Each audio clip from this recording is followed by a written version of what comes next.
그래서 보면 이제 다음 이제 단점 있는 땅을 저렴하게 매입해서 단점을 해결하고 적정 시세에 매도했던 거예요.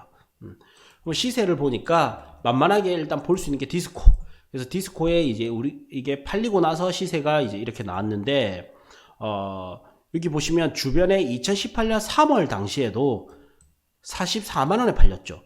요거는 요 땅 같은 경우에는 여기 국유지가 있기 때문에 사실 메인 도로에서 보는 것과 똑같은 가시 효과가 있는데, 요 땅은 사실은 이면 도로예요. 여기 다른 땅이 있단 말이에요. 그래서 메인 도로 가격이 되면 사실 약 2배가 돼야 돼요. 80만원대가 돼야 된단 말이에요.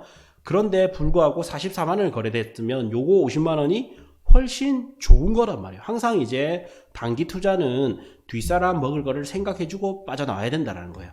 어쨌든 이제 여기 보시면 단점이 뭐였냐? 단점을 이제 보기 전에 입지별 시세 변동률을 한번 보겠습니다. 어쨌든 요거는 시세는 적절했던 것 같다. 다음 이제 입지별 시세 변동률을 보면 여기 이제 서울 지역이고요. 서울에서 보면 가장 상급 입지가 어디냐면 강남 3구. 그래서 여기 우리가 만약에 이제 5년 전으로 돌아가서 서울에 투자를 한다면 어디를 볼까? 이렇게 해서 가정을 해서 보는 겁니다. 그래서 입지가 가장 좋은 강남 3구는 80%에서 90%대 가격 상승률을 보였고요. 다음 마용성이죠. 마용성은 70에서 80%대 가격 상승률을 보였고요. 다음이 이제 서대문구, 중구, 동대문구 해서 강남에서 멀어지면 멀어질수록 상승률이 조금씩 떨어집니다. 그리고 이제 노도강은 해서 노동구, 노원구, 도봉구, 강북구, 은평구 해서는 약 50%. 그러니까 입지가 좋은 녀석들이 약 5년간 가격 상승률이 더 높았다라는 거예요. 이게 다른 지역도 똑같아요. 상승장에서는 상승장이 오면 입지가 좋은 녀석이 많이 오르는 거예요. 그래서 우리는 입지 이렇게 하는 거거든요. 그래서 본다면 이제 2014년 1월 기준, 2018년 12월 기준으로 했을 때 가장 이제 상위 입지 1, 2, 3, 4위는 똑같이 1, 2, 3, 4위를 유지를 하게 됩니다. 그리고 상승률도 가장 높았고요. 다음 하위 입지 여전히 똑같아요. 거의 변동률이 많이 없고요. 이제 광진구가 요때 당시에 5위였지만 조금 떨어져서 8위로 들어가는 거예요.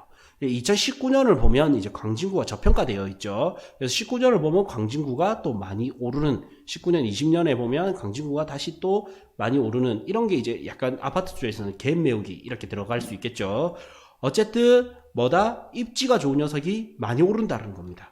그래서 항상 보실 때는 이제 1, 2, 3, 4 A, B, C, D 등급을 나눠서 A, B 등급이 상급 입지, C, D 등급이 하급 입지단 말이에요.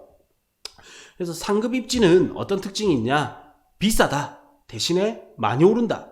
그 다음에 C급 입지는 가격이 싸다. 그러나 비교적 적게 오른다.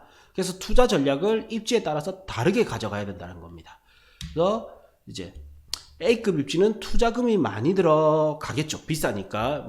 물론 이제 레버리지, 보증금이나 전세가, 그 다음에 대출금 이런 거에 따라서는 달라집니다. 그러나 이제 단편적으로 봤을 때는 투자금이 많이 들어가는 대신에 많이 오르니까 중장기 투자 시에 유리하단 말이에요.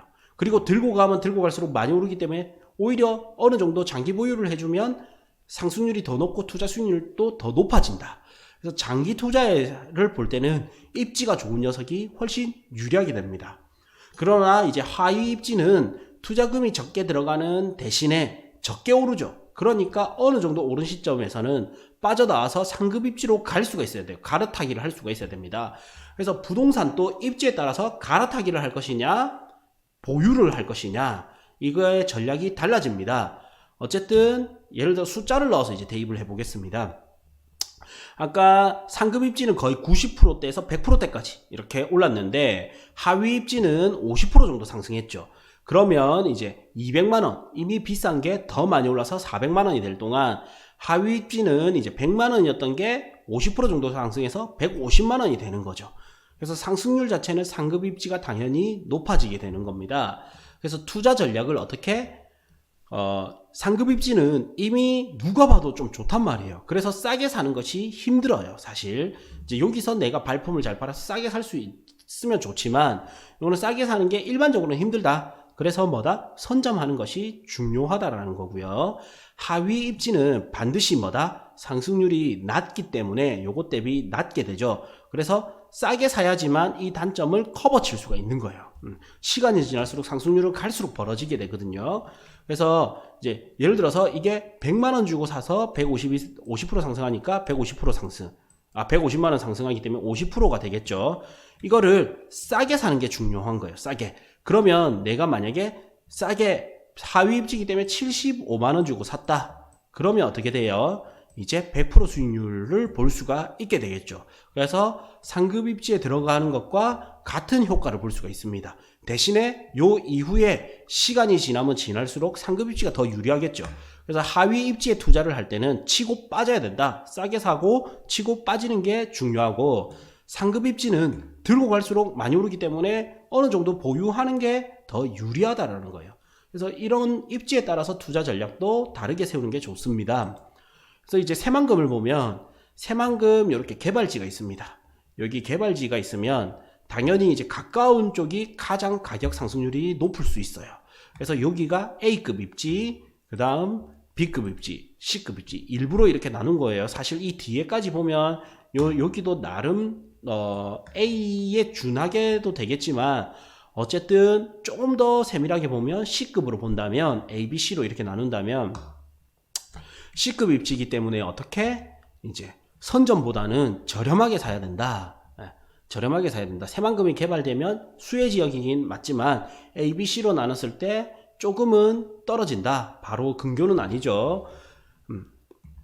그래서 단점이 있는 땅을 싸게 사서 회복하고 같이 팔면 되겠죠. 그래서 각각의 토지 면적을 보면 면적이 조금 작아요. 하나는 110평, 하나는 77평. 그래서 계획관리 지역은 면적이 180평 이상이 가장 좋습니다. 이건 나중에 이제 배울 거고요. 120평 이상이 가장 좋아요. 120평 이상. 120에서 180평 정도가 제일 효율성이 좋아요. 그래서 보면 어쨌든 좌측 토지는 조금 이제 110평이니까 면적이 조금 아쉽죠. 그리고 도로가 여기 국유지를 접하고는 있지만 도로가 애매하단 말이에요. 그리고 우측 토지는 면적이 더 작아요. 대신에 도로가 이면 도로를 이렇게 접하고 있습니다. 그래서 이 두 개를 딱 합치면 모양도 예뻐지고 도로 조건도 해결이 되고 면적도 좋아지는 거예요.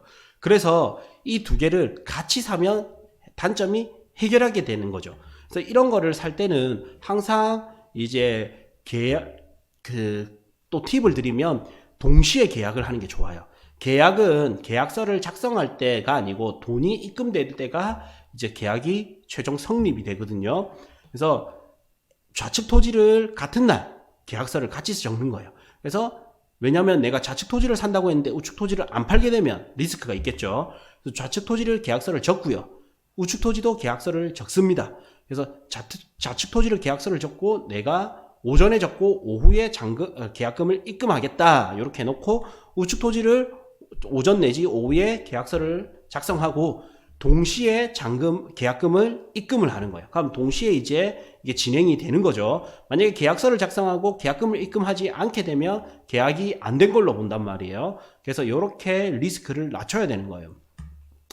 그래서 동시에 이제 계약서 작성 및 계약금 입금 및 그다음에 잔금 입금을 해서 최대한 리스크를 낮추고 같이 매입을 해버리는 거예요. 그래서 각각의 토지의 단점을 제거하고 시세대로 팔았던 경우인 거죠.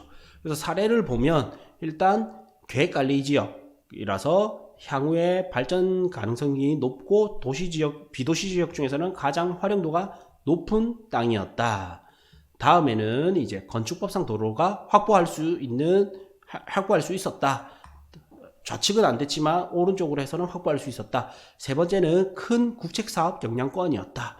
네 번째는 이제 부안군의 도시계획상 개발축에 들어간다. 그래서 새만금이라는 큰 호재 플러스 부안군에서의 개발 압력을 같이 받는 지역이었던 거죠. 그리고 단점이 있는 땅을 저렴하게 매입해서 단점을 해결하고 적정 시세에 매도를 했던 경우입니다.